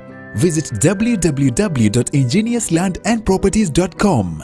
Visit our offices in Nairobi at Unicity Mall Rooms 26 along Thika Road, Gilgil office next to Chawaka Supermarket, and Nakuru Office CK Patel Building 8th floor, Wing A. Ingenious Land and Properties Limited. Secure your future with us. Step into a world of beauty and elegance, where we bring you the latest and trendiest beauty products and equipment that cater to your every need. From luxurious skincare essentials infused with natural African ingredients to a wide array of makeup products that celebrate the diverse beauty of East Africa, we have it all. At East Africa Cosmetics, we understand that beauty comes from within. That's why we also offer a hand-picked selection of holistic wellness products to nourish your body and soul. With our state-of-the-art beauty equipment, you can now bring the salon experience to the comfort of your own home. Discover top-of-the-line hair dryers, beauty tools, and grooming essentials that will leave you looking and feeling your best. Whether you're a makeup enthusiast, a skincare devotee, or a salon professional, East Africa Cosmetics is here to support your beauty journey every step of the way. But wait, there's more. Our knowledgeable and friendly staff is always ready to assist you in finding the perfect products tailored to your unique style and preferences. So, why wait? Visit us today at Jala Plaza Nakuru, Gusii Road adjacent to Kenyatta Avenue on your way to Tidy's Hotel, or Carnation Building along Mosque Road opposite Showmut Plaza. Call us on 0721 340 643. Visit our social media platforms, East Africa Cosmetics. And let East Africa Cosmetics be your trusted partner in beauty and wellness. East Africa Cosmetics, where East Africa's beauty comes to life. Are you ready to take the next big step in your career? Nakuru College of Commerce and Hospitality is a private, TVET accredited institution offering hands-on training from artisan level to advanced diploma. Our intakes run from January to November. We offer a wide range of programs including catering, food and beverage production, housekeeping, tour guiding and travel operations, tourism management, and guidance and counseling. Advance your career with courses in sales and marketing, human resource management, supply chain management, community development, social work, business management, secretarial studies, accounting, ICT, CPA and CPSPK. Tap into your creativity and technical skills through fashion and design, hairdressing and beauty therapy, plumbing, electrical and automotive engineering. We also provide impactful short courses in customer care, front office operations, public relations, event management, and additional training in guidance and counseling. Enhance your global reach with our language classes in German, French, English, Swahili, and Sign Language and Interpretation. Our programs are examined by recognized bodies including NEC, ICM, CASNEB, NITA, and KISM. We offer flexible learning options, full-time, part-time, and online classes. Comfortable and affordable accommodation is available for students from outside Nakuru. Visit us today at 2nd and 4th floors of Equator House, Nakuru. Call us on 0727 424 698 or 0721 582 532 or email us info@nakurucollege.ac.ke or apply online at www.nakurucollege.ac.ke. Nakuru College of Commerce and Hospitality, defining culture of professional excellence. Step into a brighter future at Better You School, conveniently located in Barnabas along the Nakuru-Nairobi Highway. We are ready to nurture young... Naam, karibu tena mtazamaji. Welcome back to another segment. Na tuko na Madam Penina Nganga from Nakuru College of Commerce and Hospitality, who is the director of Nakuru College of Commerce and Hospitality. Nakumbuka pia mtazamaji, nilikuwa nimekueleza kwamba tukirejea nitakuwa nasoma jumbe pale mtandaoni, nitakuwa nazisoma, sitazisahau ili kuweza kuwahusisha wale ambao ni mashabiki wetu. Na bila shaka mtazamaji, pia iwapo una swali, utakuwa unatumia nambari zetu za simu 0721899899. Nambari ambayo unaweza kuitumia pale WhatsApp na nitakuwa nasoma ujumbe wako kupitia njia ya simu. Na niruhusu tuweze kumkaribisha mgeni wetu rasmi kabisa katika kipindi chetu. Good morning Madam Penina. Good morning Derek. Tumekuwa tukizungumza utafika lini, lakini umekwisha fika. Finally. Thank you so much, Yeah, Derek, uko for salama? giving me this opportunity. Yeah. Niko vyema kabisa, nashukuru. Wow, ninashukuru pia. I'm proud of you and I'm proud of Mamlaka Mamlaka, Media. yeah. Yes. Unasahau Catalina? Ama umemweka pale? Catalina, I salute you. Yes. You know, I have a problem with the Catalina. Najua tumekuwa tukizungumza na Catalina na ukaingia tukijaribu kuzungumza naye. Catalina anaambia watu wasisome. Na yeye amesoma. That is bad advice. Masomo ni muhimu. Yeah. Because there's something that it also does to your brain. You know, brain kama imelala, kama haijapewa mafunzo, Yeah. inalala tu. Italala tu. We need to exercise the cells of our brain by getting knowledge. Yeah. Because masomo is not just getting in class and studying books and all that. Yeah. There's so much that you can learn. Yeah. So you have to exercise your brain. Isilale itakufa. Ni kweli. Catalina hapo umejibiwa. So we are not going to have any other argument about education. Na education will always remain to be the key that opens every door. Now that's bring in remember tukianza lazima niweze kukupatia a proverb. Wow. Na leo sitakupatia ile inasema education is the key to success. Leo niko na another proverb. Yeah, uko tayari? Nitajaribu. Okay, you are going to tell us the meaning of this proverb na utupatie katika uhalisia wake inamaanisha nini, na tutakuwa wanafunzi watakuwa wanajaribu kuelewa kile ambacho tunazungumzia. And today remember our topic of discussion is about bridging academic and industry. Yes. Ni swala ambalo lazima kukuwe na daraja pale katikati. Ana vile umeka daraja lazima proverbs nimeona lazima itakuja hapo. Itaguza pale. Now our proverb says a bridge is only strong when both sides are built to meet. They are built to meet. It's only strong when both sides are built to meet. By the way, I concur with that. Very true. Very true. For a bridge to work. Yeah. There has to be an agreement. An agreement here. One side has to be strong, yeah. The other side has to be strong. Has to be strong too. So yeah. you have to hold each other. Yeah. And I think that's where the proverb is so much in line with what you're discussing what we're discussing today. That we are bridging the academia and the industry. And the industry. Because the two of us, the academia side, which I represent, the industry side, which our stakeholders also represent, have to come together. Have to come together. Yeah. Yes. Now, for us to build, or rather to build that bridge, what are we going to consider? Or rather, where do we start? Where do you start? Yeah. Every bridge, let me say, everything that you're doing where you're giving people a pathway to cross. Because a bridge is where you're giving people an easier way to cross. And if we look at a simple scenario, mto, a river. Yeah. When you want to go to the other side of the river, we have seen physically there has to be a bridge. Okay? The same here. We as the academic, take for example, like now for us, the academics, for us to allow other people to cross to the other side of the employability factor, we have to come together with the industry. We have to work together. So number one, there has to be an agreement that there is need. We have the need and there's a need. Yeah. The need for us is to make sure that these students, when they come, or these people, young people, or the old people also, because you have the adult education, when they come, they are able to be given a solid foundation that will allow them to cross over to the next level. To the next level. Yes. Now, can we say that's when we are talking, that's now when Nakuru College of Commerce and Hospitality comes in, because we believe when you talk about academic, and we're talking about now the industry itself, we are trying to know where these two can meet.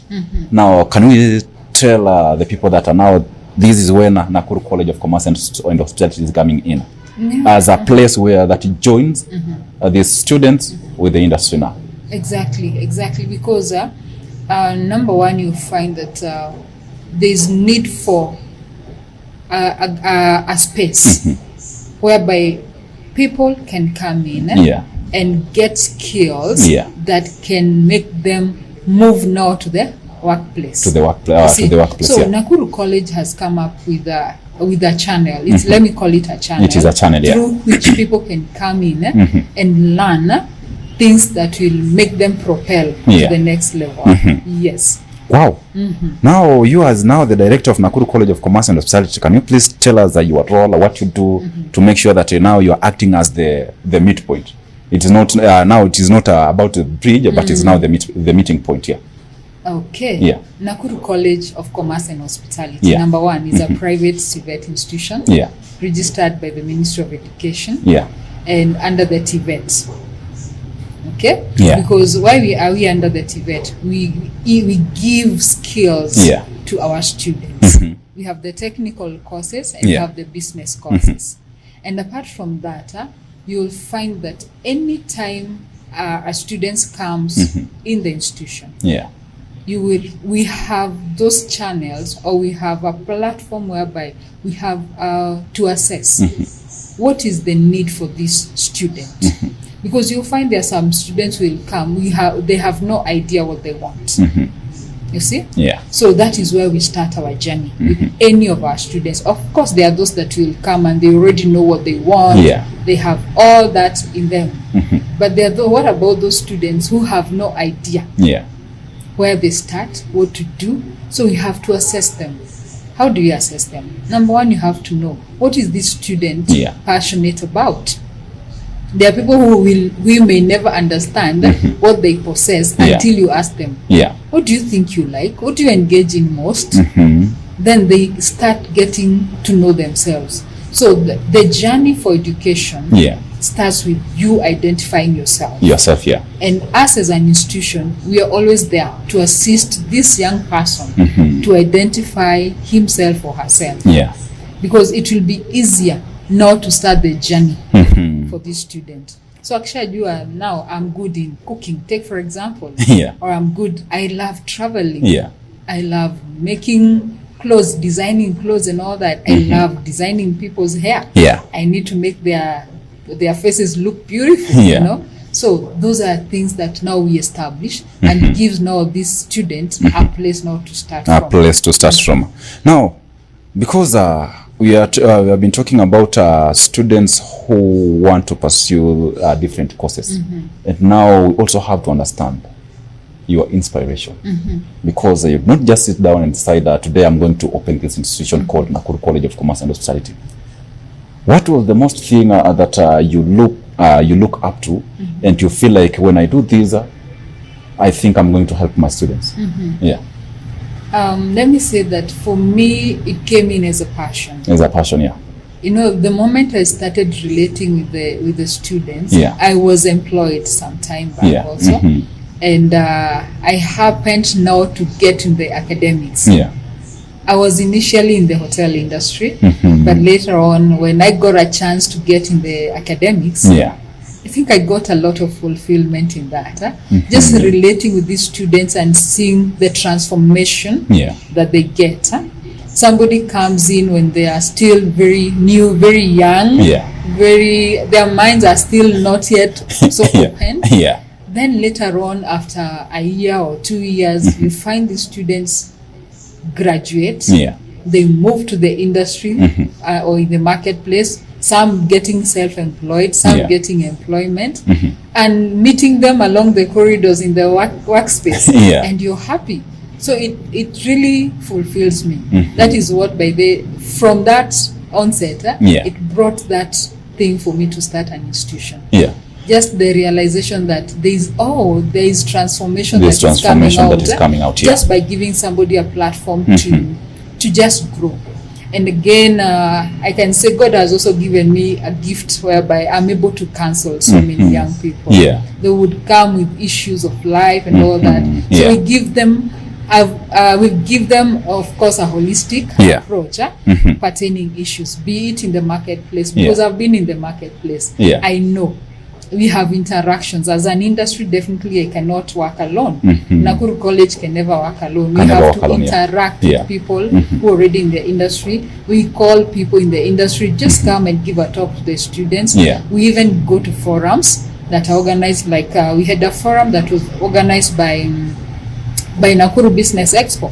And our students went there. just to see what happens what in is the happening, marketplace. yeah. What is happening. Yeah. You cannot confine the students just in the classroom. They need to get exposure and see whatever is happening. Yeah. So it is the best thing when you give these students a greater platform also to see whatever is happening in the marketplace. Now that makes me understand now the culture that I see at Nakuru College of Commerce and Hospitality. You are inspired because you are in the hotel industry, and you saw the need of trying to help young men and women who also want to pursue to the next level. Now again, we also have to understand when you talk about the core principles and values that you feel can govern that institution. And because this is not the first time I'm talking about, we had a student who was a sign language interpreter. She was here and she worked with us, and we thank God because she got a job somewhere. She's also a teacher of sign language and interpretation. Now, what's that unique character that you portray, or other students who you want students to portray, in terms of when they go to the industry, they can be able to relate easily with that institution? Okay, let me comment, because I had already commented something about myself. I would also say that when you are the vision carrier, it trickles down even to your people. The team you work with. So the same thing, when these students are in class, our trainers already know these are the values to incorporate to our students. There has to be a distinction that whenever somebody goes out there and say, people will ask, is that a student from Nakuru College of Commerce and Hospitality? There's that distinction. Why there are values that we try our best to instill. It might not be 100%, but you'll find values pertaining discipline. When you respect yourself as an individual and respect the other person, you will thrive anywhere. Discipline matters, how you speak to people, how you dress, how you walk, because that is part of discipline. How you present yourself.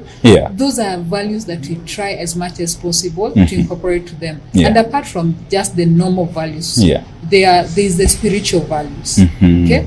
Be trustworthy, be honest, appreciate what you get, don't be a thief. Okay, be trusted with very true. Be trusted with what you're given, and appreciate your God-given gifts. Don't just take it for granted. So those forums, and even in class, we really try our best to speak out our values to them. So that they can also go and produce them somewhere else. Yes. And that's one thing that I can be a witness. Because I have been with one of your students. I've been there at Nakuru College of Commerce and Hospitality, how learning is conducted. Everything works smoothly. Now, when it comes to connecting with the industry, what do you focus on? Okay, number one, let me say that the curricula that we have, we have a NEC curricula under the TVET. It has guided us, because we have the practical aspects or the practical courses built in the curriculum. So that is number one thing, because you'll find you don't need to just teach a student and that is all the theory. You have to, the curriculum has given us a space where we are able to incorporate the practical aspect. And apart from the practical aspect that we do in just in the classroom style, we have attachments that the curricula has also given us that space where the students have to be given industrial experience. After their course, they are supposed to be sent out for attachment where they can gain more practical skills now in a working environment.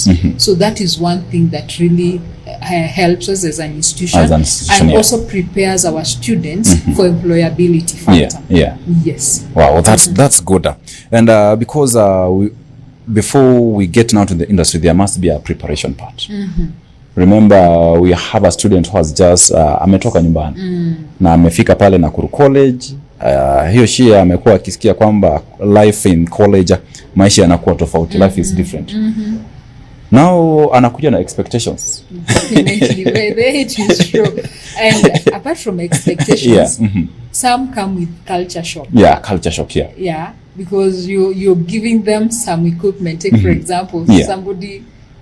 I was shocked, but I understand. Yeah. You present a microwave or an oven, then the single oven, then they're like, "Is it a TV?" No. Because why? We absorb students from all over our nation. You know, from every part of our country. Yeah. We have them from Marsabit, from Samburu, from Narok, from Kiambu, from Nyeri, from Mombasa, Kakamega, all those regions, they come to us. So we have to also balance them and not start orienting them. They will also do orientation. When they come to class, they'll go for orientations also. As much as we have, like today we are having our major orientation for our new students. But again, apart from that, we have orientation field trips first, so that they can still understand, oh, so this is what we call, when you, like, let me take a simple stuff. Fork. Yeah, a fork. Just a fork. We have various types of forks. Ukizungumzia swala la fork, Catalina anaweza pale hata hiyo mimi sijui kutumia. Ndio sasa. So you find anasema sijui kutumia, lakini nitajaribu. Kikawaida tunajua fork ni fork. But to us in the industry, we know this fork is particularly for meat. We have a fish fork. We have a snail fork. We have a salad fork. All those, and we have a dessert fork as well. So all those types of forks. So we give them that exposure. By the time they're getting to the industry, it's easier for them. We might not have all those things, but you see now, when you give them the exposure for orientations, you give them industrial attachment exposure, it prepares them also for the industry. For the industry. Yes. Now that I now nimeanza kuona vile mwenzangu Katina alikuwa anazungumza. We have students who are poor in theory, but they are very good in practicals. How do you prepare such students? Wow, by the way, it's true. Because labda huyu mtu kama huyu mwanafunzi, sitaki nimuite mtu, acha nimuite ni mwanafunzi tunazungumzia. But these students understands a practical law. Na when it comes to theory kidogo, upande wa documents kidogo inaweza kuwa itaharibika kwa sababu labda hatapita, lakini when it comes to practical, he's the best. It is true. How do you deal with that students? We had an experience some time back. I had a student, and let me comment about the student. Because I know the parents also allow his one way or another, because wherever he is, he's proud. When he brought in this young girl, aliniambia, these were his words. Aliniambia, mimi nimezunguka kila mahali, nitafuta nyundo nitafungua the brain of my daughter nimekosa. And I just told him, just give us a chance. Allow us to mentor her. Allow us aingie darasa asome. And from there you will ask us. You'll see the changes. The father was a bit skeptical. He was like, hey, is it true? Should I? Because I'm going to just waste my school fees, my money. Tell him, just trust your daughter.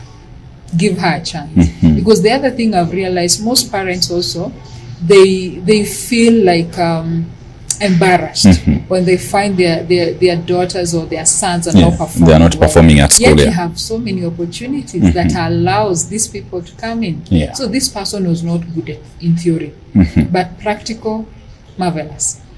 And with the curricula, it has given them that chance. You find that most, like for artisan level, and somebody who can be able to do just little theory that is very understandable and a lot of practicals. This lady at this moment you're speaking, she's one of the supervisors in one of the major chain of fast food restaurants in Kenya. Wow. Yes. She's in Nairobi. Hiyo hata pia mimi naweza kumtafuta hata nimuone ni nani. Okay, fine. Because you are talking about the practical part, and now as we focus on the industry part, how do you ensure, or rather, how do you know that this is what the industry wants? That is a very good question, Derek, and thank you for that. You see, when you have relations with the industry, I remember like we had forums, the TVET industry, I mean the TVET as itself, has really tried its best to organize for forums. We had a forum last month but one in Naivasha, where TVET brought in the stakeholders. The stakeholders, yeah. So that we can just understand. This one was just for TVET and the industry, that is the hotel industry, hotel and tourism industry. Yeah. And you could find the exchange also brings in ideas. What can we do together? What can we do to our curricula that it can be compatible with what we have in the industry, what we require in the industry? You see, those interactions, those forums help us or enable us to know, we need to also adjust and innovate or come up with new ideas on how to do, what to give to our students. The addition of soft skills, life skills, employability, because there is also the fact whereby you have to nurture your students before they get to attachment placement. You have to tell them, this is what is required, this is what we want you to go and do, those are the expectations of the industry. So that collaborative forums help us to understand what the employer might need in the industry. Yes. And do you feel like in your own view, do you feel like maybe to some point they are very harsh because we have other employers who feel like, no, if you are coming here and you are not able to do this and this and this, and then we are not going to give you any chance? Do you feel like they have to change some the way they deal with those young people who are new in the market here, in the marketplace here? One or another, yes, and another side, no. Number one, you have to understand that the world is very dynamic. It's evolving now and then. Just the other day we got in the digital era, now we're in the AI era. You see, things are just moving very fast. So we request also the industry stakeholders also to also understand and even the generations. Our generation, like myself, being a millennial, I am not comparable to a Gen Z. They have their quality, their characteristics, their thinking, and I have my thinking, I have my characteristics, and all that. We must strike a balance, of course, for the effectiveness of everybody. Okay. It doesn't mean that me as a Gen Z, if I go for employment and maybe my boss is not understanding, that I just throw my hands and that is it. I have to see how do I strike a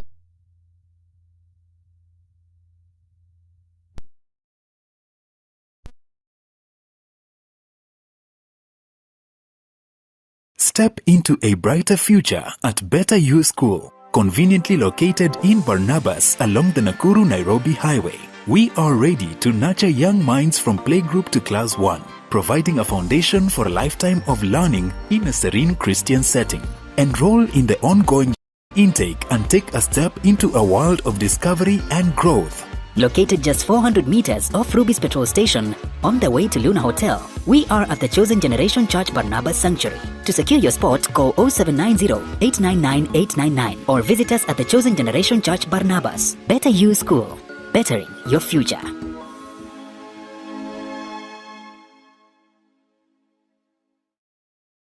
Are you passionate about media, communication, or learning sign language? Welcome to Mamlaka School of Media and Sign Language, where we transform passion into profession.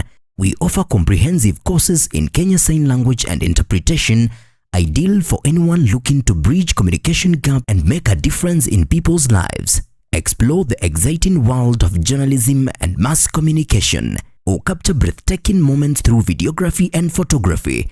Our TV and film production courses will set you on the path to success. Master the art of live streaming and become a pro in radio production. We also nurture entrepreneurial minds with our entrepreneurship skills program.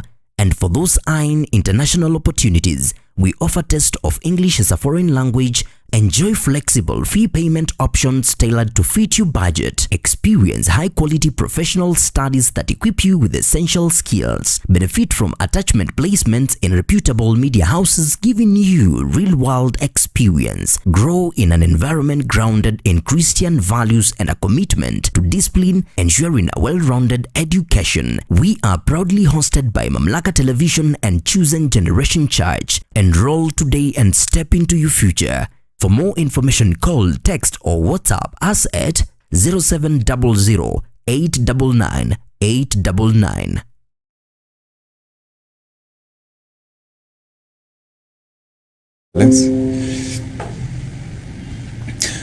Naam, karibu tena mtazamaji. Samahani kidogo kumekuwepo na tatizo lakini limeweza kushughulikiwa, and thank you so much for those who are watching. Tuliona mgeni wetu alikuwa amekatizwa kidogo tu, lakini tutakuwa tunarejelea kwake kidogo. Kabla sijarejea kwa mgeni wetu, niweze kusoma baadhi ya jumbe ambazo nazipokea pale mtandaoni ili tuweze kuendelea na kipindi chetu. And I see we have a Betty Maina, mamake Bianca anasema yuko ndani. Thank you so much for tuning in. Anasema hi kuzo. Thank you so much. We have Minister Peter Nje here all the way from Barnabas. Anasema kwamba thank you Madam Penina. I have been a student. I understand how you operate, and this is one of the best colleges in Nakuru College or rather in Nakuru. One of the best colleges in Kenya. Nakuru College is the best. Thank you.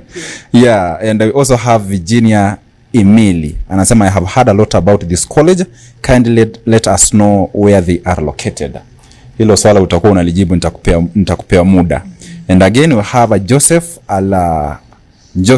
Oloshipa. Anasema following live from Nakuru College of Commerce and Hospitality. I can see my madama. I believe this is your student.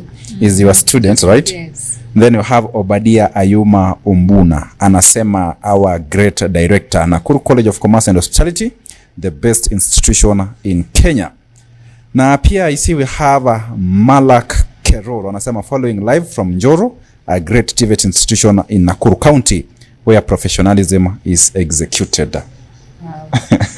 And we have Madam Lucy Beni. Anasema Nakuru College of Commerce and Hospitality director is in the house. Do not change the dial. Be calm, be patient as our sons and daughters are guided to the next part of their choices. Professionalism and excellence is our goal. Huyo ni Madam Principal, yes. Madam Lucy Beni. Oh, nilikuwa nimetaja Madam Penina. Pole ni Madam Lucy Beni. Ameweza kutuma ujumbe pale. Now tulikuwa tunazungumzia now dealing with these young men in the industry. Na nikawa nimekuuliza kwamba do you feel like the industry now has to adjust kidogo in the way that unapata huyu mwanafunzi ametoka shule juzi, akona ile unapata kuna kuanga na wasiwasi, that tension. Amefika kazini ajua ataanzia wapi, amekutana na new faces. Do you feel like pia institution it has to adjust? Na ulikuwa unazungumzia no as an answer. Sasa tuzungumzie yes. Okay. Yeah. The thing would be, you know, whenever somebody gets in to the industry. Yeah, to the industry. I don't know whether it's on attachment or now working. Yeah, both working and attachment places. Yeah. Okay. There's always the orientation part. Yeah, the orientation part. Yeah. You're given like now for the industrial attachment, you'll be given a timetable. A timetable, yeah. Where you're supposed to be reporting on a daily basis. Yeah. Then you'll have somebody assigned for you. Yeah. Who is going to give you orientation. So you see, it becomes very easy. It becomes very easy for you, yeah. Well, that's the reason why I'm saying yes, because they need to understand that these people are coming from a different ground. No, they're coming into a new ground where everybody is new to them.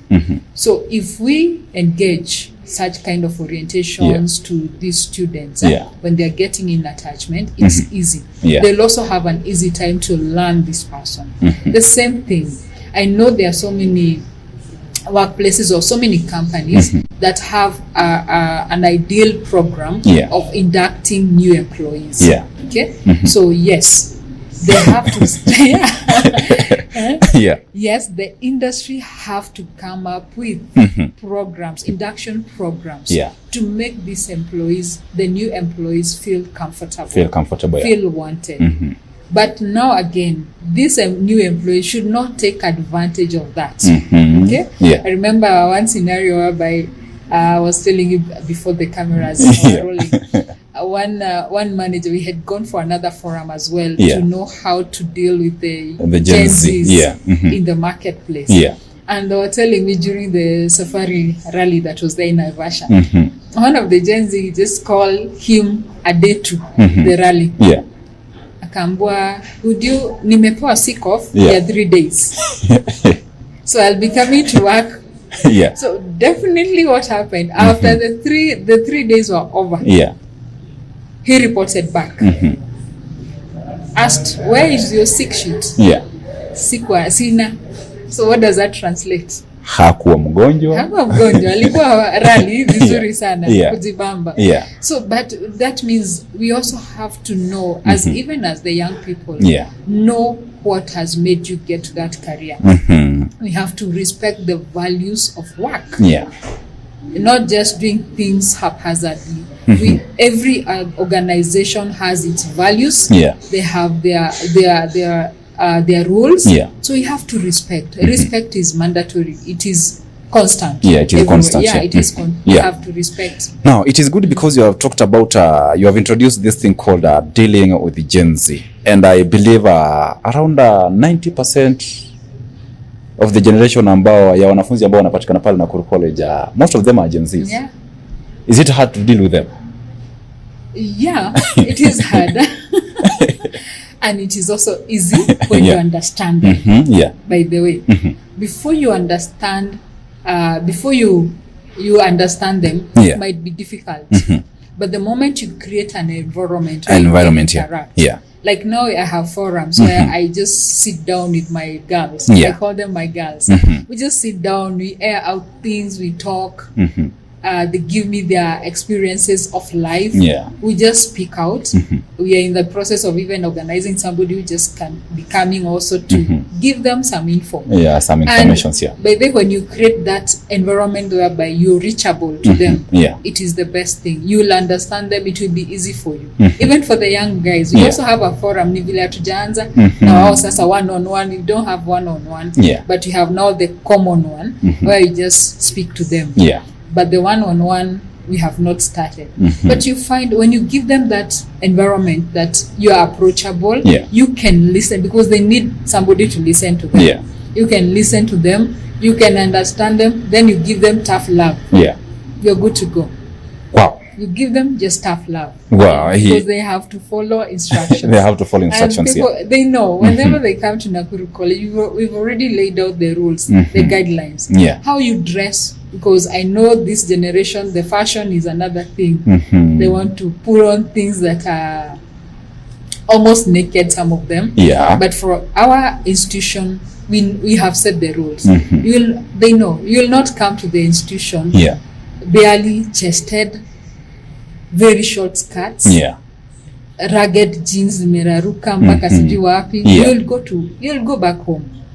And at times we last somebody because hatukosi kamoja karibu. We last somebody. Why do you need to waste your fare back home? Instead you would have come just the right way. After that, during your weekends, dress the way you want. If that is what you want. Yeah, and it is also good because I believe in every place, or rather every place that people go, they have their own set rules and regulations. Now unapata kwamba nowadays we hear them talking about my dress, my choice. And this is something that we have to address because I also believe when you are employed, for example, a secretarial job, you cannot just come wearing a ragged. That shows you are not serious.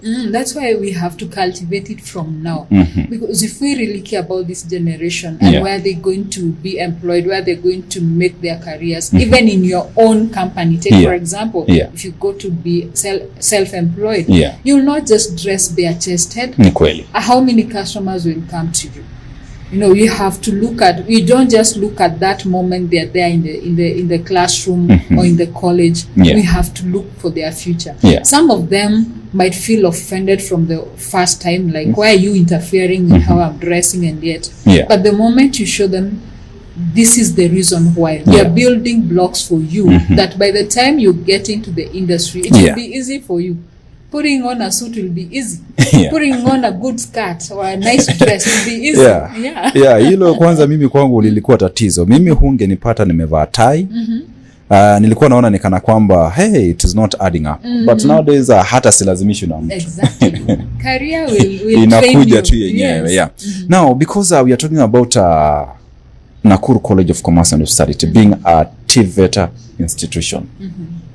We have the government that is there to make sure that it monitors whatever that is happening in that institution. Like now, you as the school director, how do you make sure that every program that is happening in Nakuru in your institution, it allows the students to make sure that they are up to date with what is happening to the market, or rather in the market. Yeah. As I had stated earlier, the curriculum itself, it's a very good guideline to us and to our students. So we are able to follow through. That's one thing. Then you find the examinable courses, like ICT. It's mandatory for everybody. Mandatory, there is no excuse for that. Yes. Now you can see how it is relating to the market world. It's very easy. You see? So the curriculum, number one, gives us a very good platform to exercise or to accommodate, or to be our students to be accommodated in the marketplace. That is one thing. Then apart from that, the industry relations that we incorporate with the studies. When we get them to industry attachment, when you get them for orientation programs, when you allow people to come to speak to them, they form also connections. Because, you know, when you have the human factor, you have the persons, you have connections, you have built your social capital, which is very important. We encourage them also to build their social capital, because somebody who knows you, it's easier for him or her to accommodate you, or even to recommend you. You see? And the fact that before they go for their attachment, we have some forum that we give them, preparing them. What do you need to do? When somebody also has gotten a job, most of them will call us. By the way, they ask you some questions. Would you guide me? Would you tell me, how do I go about 1, 2, 3 before they get for interviews? And even the industry, like now, we are grateful for the industry because it has really supported us. We have a lot of partnership with the industry as a whole in different courses, from ICT to hairdressing, to fashion and design, to sign language, like you guys have been supporting us with our students, you've employed them, and to many other also institutions that really call us and ask for our students. Ukona mwanafunzi who has done 1, 2, 3. Would you recommend? Would you like to give us these students? Yes. So that factor of also them, the industry knowing that we are giving them what is required, gives us a platform, a better platform even for our students. And has there been any problem, or rather any challenge, like because now the government giving the outline, or rather the whole guideline of what the institution has to offer, and at the same time we have institutions or other companies that want young employees ambao watafika pale wakuja kufanya kazi. Have there been any problem because you feel like this is what the industry want and this is what the government now wants you to do? Has there been any problem or any challenge you have encountered, or everything is okay? Not everything is okay. Of course there are those hurdles that come in because initially there was a bit of rigidity in the curriculum, but now we are finding the curriculum being renewed every now and then. We were too rigid with curriculum, but the industry, it's good because when, as I said, when people work as a team, and when you allow platforms whereby you can come together, discuss issues, it becomes easy. You see? So the government has also has to and has also participated in that, because you find that they're also funding some of these projects. You see, because like TVET, of course, it has to be funded for it to have meetings, cooperative meetings with the industry stakeholders, with the academic stakeholders as well. So it is working. It's not working. It is not working. And at the end of the day, when it works, our economy grows, because when you have the right people in the marketplace, then we have the right people in the different fields, it's easier for the productivity. Yes. Now let's talk about now Nakuru College of Commerce and Hospitality itself, because I read a question here. Somebody who was asking where is Nakuru College of Commerce and Hospitality located. Can we just now talk about Nakuru College, like tell us about the institution, its locality, tuweze kujua some of the programs that you offer as Nakuru College of Commerce and Hospitality? Nakuru College of Commerce and Hospitality is located in Nakuru town. That is Nakuru City in the CBD. In the CBD, yeah. At Equator House on the 2nd and the 4th floor. Yeah. That's where we are. We're offering the TVET courses. Yeah. Short and long courses. Yeah. For people who want to do short courses for maybe 3 months to 6 months, yeah, we are there. Somebody wants to come and learn pastry. Somebody just wants to come and do some graphic design. Somebody wants to come and do basic sign language. Yeah. Wants to do German, French. Yeah. Can come in Nakuru College. Long courses entail basically hospitality courses. Yeah. Nasi hospital. I know some people confuse hospitality and hospital. And hospital, yeah. Yeah. Yeah, people tend to think like when we talk about hospitality, now we are talking about things about I have to go wearing mimi sasa nitatoka hapo nikiwa daktari, but it's a different thing. Yeah, it's a different thing. Hospitality courses, they entail anything to do with the hotel industry. You want to be a customer agent, if you want to be a great waiter, waitress, supervisor, manager, yeah, that is where we do hospitality management. Okay. Yeah. Then we have front office administration. Yeah, front office administration as itself. Then we have tourism studies. We have hairdressing and beauty. That is cosmetology. Cosmetology, yeah. Yes, that involves nywele, kucha, facial, all that. Yeah. We have hairdressing, and of course, we have fashion and design, tailoring as well. Somebody who just wants to know just to tailor clothes, kutengeneza mango peke yake, labda kushona patches and all that, labda nguo imeraruka, they just want to know how to sing the machines, they can come. That's a short course, but you have a long course in fashion and design. So ICT courses, business courses, that is human resource. We have supply chain management, sales and marketing. When it comes to accounts, we have accountancy, we have CPA courses. People who wants to do procurement and supply, we have CPSPK courses. So they're all welcome. They're all welcome. We have a variety of courses. It's a one-stop shop. Wow, that's good. And I believe all those courses are I forgot something that you have introduced. You have introduced a new course in guidance and counseling. Guidance and counseling. Yes. Wow, that's a which good course. I'm also a student in. I'm doing my diploma in guidance and counseling. And remember, you told me at the start of this show that you have been guiding students. Yes. There. So you have been guiding them without any ujagu ama is just a gift. Niko na gift, niko na talanta. Sasa nilianza, sasa nikasema acha sasa I want to get to the best level and exercise it. And because definitely we have a teacher, our trainer who is responsible for that. But you find, because I have it in me, everybody knows their gift. So I have it in me. I said, let me also, apart from just having the gift, let me sharpen my gift. You sharpen it, Wow. It will present me to before kids. That's good. And for the guidance and counseling, we also welcoming all the pastors. Somebody who wants to, who is a pastor, who is a reverend, who is a bishop, and wants to do that course, they're welcome. So we are located at Equator House, 2nd floor and the 4th floor. You can also find us in our platforms. Facebook, Nakuru College of Commerce and Hospitality. Our website, Nakuru College of Commerce, but it is www.nakurucollege.ac.ke. You can still watch us on Mamlaka TV. They have our advert. You can see what you do. And you can also visit us physically. Ni kweli, that advert tutakuwa tunawachezea. Now, we have another question. I think it is a complaint or sijui tutaiweka vipi, but people are asking about your intake.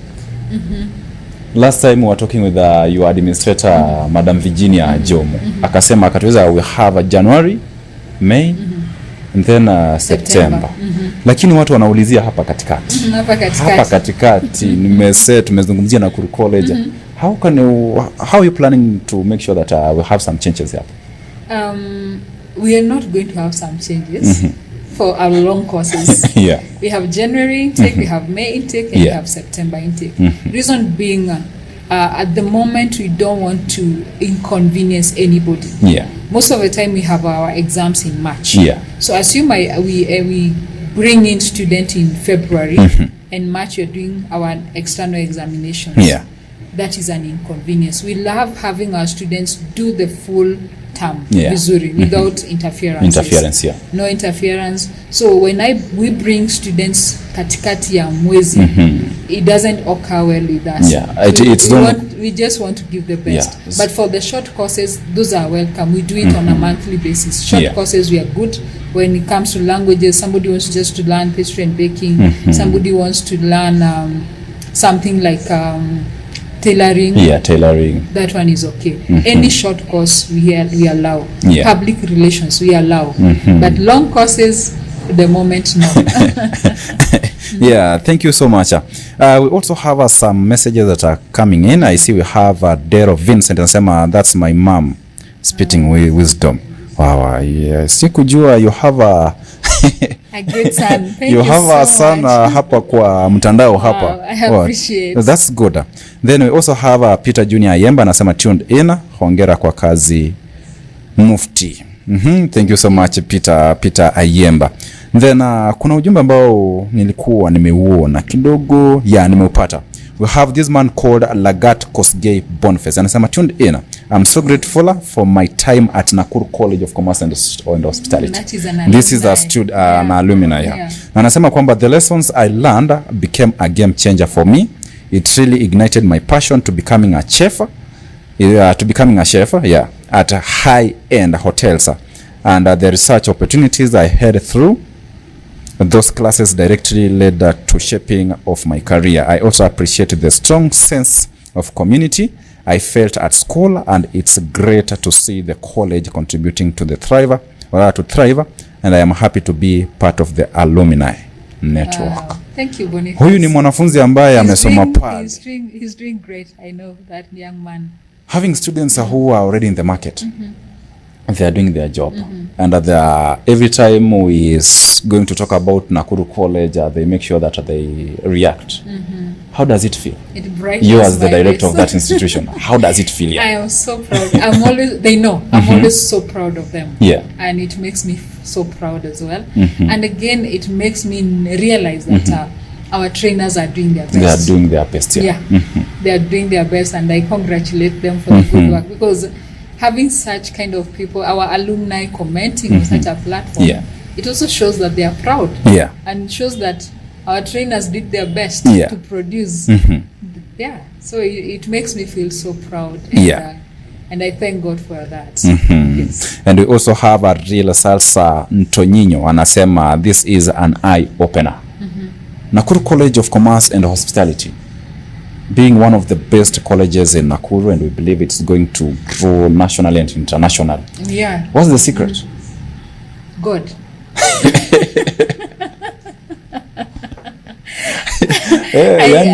Yani wanafunzi wanasema ni God, mpaka mwalimu anasema ni God. And the director anasema ni God. But basically, whether we attest it all to God. And because our foundations are laid on, our values are laid on God. He's a beginner. So he was the elder of Nakuru College. So all through, as much as we have our values that we have put in place, where I can say that everything you do in life, you have to associate it with your superpower. My superpower is God. So nothing else. Nobody else. It's not that we are too good or we are so excellent in everything. It's God who perfects everything that you do. He ensures that everything that works there. So we have the values, we have the respect, we have the systems in place, because you also have to have systems. God anaweza kukupea kitu, but if you don't work through it, then faith without works is dead. It is dead. So you have to work through it for it to succeed. I'm being informed that our time is almost up, but with the remaining 1 minute, we have students who want to join you and Kimfuko. Do you have the sponsorship programs ambazo mnasaidia wanafunzi ambao kidogo wako na shida? Like for example, my boss Joseph Madhenge want to pursue guiding and counseling. Would you like to support him? We have to do an assessment of him. Yeah. As an institution, you have a platform whereby we have to assess the need for this person. How needy is this person? Or anasema tu, no, kwanza umemwita your boss. Yeye alipe.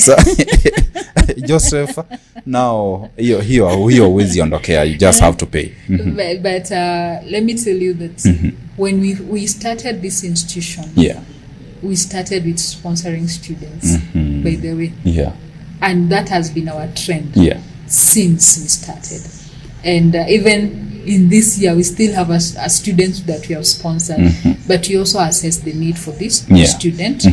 And I also thank God because we have gotten other people who sponsor students. We have companies, we have different NGOs, we have individuals that bring us students that they just sponsor, which we appreciate. It's always good to give back to the society. Very true. So even those that are watching me, when you're blessed, extend that blessing. You extend that blessing. Neighborhood who is needy, just come to Nakuru College of Commerce and Hospitality, and let that person enjoy being in Nakuru College of Commerce and Hospitality. And it also motivates us that sponsoring is not just for the sake of it. It's a reward that you get also. So wewe uko na fedha mahali unasikia unaweza sponsor mwanafunzi, jo. We have so many needy students, by the way. And again, in matters fees, watu wasibabaiki waseme wow, Nakuru College fees sijui iko vipi. Ni kweli. We give allowances, you know. Ni kweli. But a parent can just come agitate aseme mimi nitakuwa naweza pata every day I will be getting 1,000. As long as anatimiza, we have no issue. Everything is okay. Because definitely a business has to run. We also need money to run the business. Naambiwa muda wetu umekwisha na very true. We are out of time. You are parting short. Your thought, anything you want to tell those people who are watching us? He can be a parent, or rather she can be also a parent, or rather a student who is planning, whether he's planning or rather intending to join Nakuru College of Commerce and Hospitality. What would you tell him or her? Allow me to say that getting skills is never a waste of time. It will build you, it will make your path, it will make your career, it will make your life. That is what I can only say. Thank you so much. Catalina, nilianza na wewe na nitamaliza na wewe. Wanafunzi wasome, elimu ndio ufunguo wa maisha. Thank you so much mtazamaji, tupatane siku ya kesho panapo majaliwa. Papa hapa na nashukuru sana madam for coming. Thank you Derek so Thank you so much. For this platform. Naam. Asante sana. Tupatane siku ya kesho panapo majaliwa. Kwaheri.